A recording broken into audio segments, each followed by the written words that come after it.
दरम्यान शिवजन्मानिमित्त शिवजन्मभूमी जुन्नरमध्ये राज्यभरातील शिवप्रेमींनी गर्दी केली आहे। हजारो शिवप्रेमी पहाटेपासूनच किल्ल्याच्या दिशेने निघाले। मध्यरात्री शिवनेरी किल्ल्याच्या पायथ्याशी आकर्षक फटाक्यांचा शो देखील झाला।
तर किल्ले शिवनेरीच्या पायथ्याशी हा आकर्षक अशी आतिषबाजीचा शो आयोजित करण्यात आलेला होता।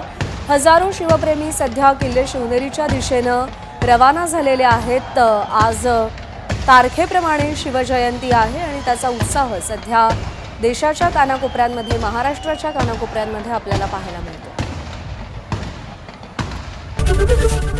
एबीपी माझा, उघडा डोळे बघा नीट।